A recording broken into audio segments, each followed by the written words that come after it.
Since around 1965, the United States has witnessed a significant rise in teen suicides. At the time, the rate was approximately 3 to 4 suicides per 100,000 adolescents aged 15 to 19 years old. Today, alarming statistics reveal that about 20% of high school students have seriously considered suicide, with around 9% actually making an attempt.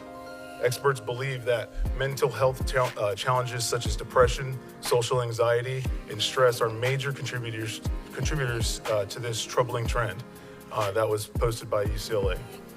The 1960s were a transformative era in the United States, marked by significant cultural and social upheaval.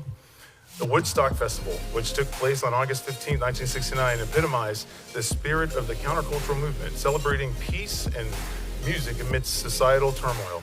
Additionally, the feminist movement gained momentum during this decade, particularly with the implementation of the Equal Pay Act in 1963. However, two critical changes stand out to me as profoundly influential in shaping the nation during this time.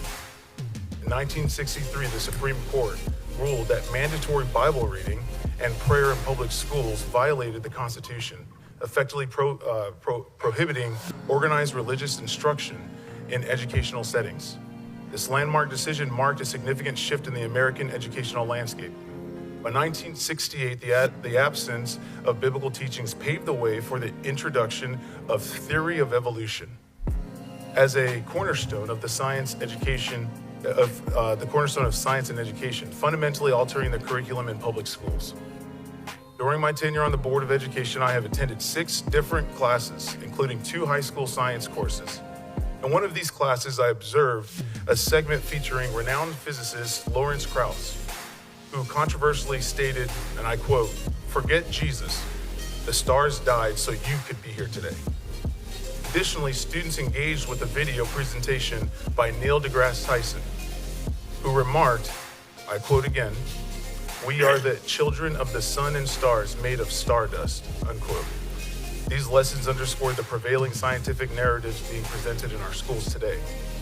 As a therapist, I understand the profound impact of a parent's words on a child's sense of self-worth. Telling a child that their birth was regrettable or accidental can be deeply damaging. Yet, since 1968, public school curricula have conveyed that human existence is merely the result of random processes, stripping away the inherent meaning and beauty of life. Over time, the theory of evolution has been accepted as truth. However, it operates more as a worldview than a universally supported scientific fact.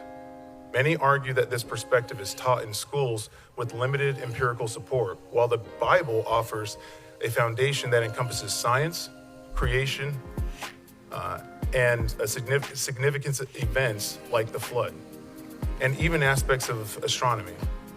Since I've sat on this board, whenever myself or anyone else brought this issue to anyone's attention, the only response I've heard related to this issue revolves around funding. It's all about funding. The request for board members to sign tonight's resolution shows the lengths the district will go, all for the sake of funding. The implications of living without meaning, combined with the belief that we are merely related to fruits and monkeys, can lead to significant consequences for our youth. As we seek solutions to address school violence and rising rates of teen suicide, the answers are often apparent yet overlooked. Unfortunately, political agendas and funding constraints frequently hinder professing Christians in leadership roles from making necessary changes.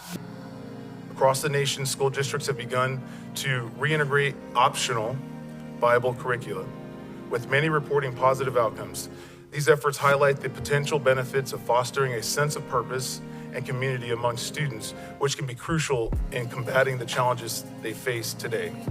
When we tell our kids that they were created by a series of random processes, we are saying that they are a fluke. They were created for no reason. As the new board takes office, I pray they seek wisdom, not only from their past experiences, but also from God, to guide them in making the right decisions. My time on this board has taught me a crucial lesson. While I've not had my fondest moments, the one thing it did teach me is government is not designed to produce righteousness, but merely to restrain evil. While I do not subscribe to the theory of evolution, I firmly believe that every child, parent, staff member, and board member is fearfully and wonderfully made in the image of God. and possesses intrinsic value that cannot be diminished by any curriculum or professor or individual that is within the Onslow County school system. I recognize that my views may not resonate with everyone, but it is precisely the fear of addressing controversial topics that has led us to our current state, where we are afraid to mention the word Bible in school. Therefore, I urge the incoming board and future members to have the courage to stand firm and do what is right, regardless of the consequences. Our children are worth it. Our board might not look like the parents in this community, as they are predominantly going to be retirees. However, they've had their kids as well. So we know that our children are worth it. Again, it has been my pleasure to serve as an appointed member, and I do say appointed member of this board. I thank all of you guys, every single one of you. I'm trying not to get choked up right now because while I've experienced some ups and downs on this board, I've seen love like I've never seen in my life.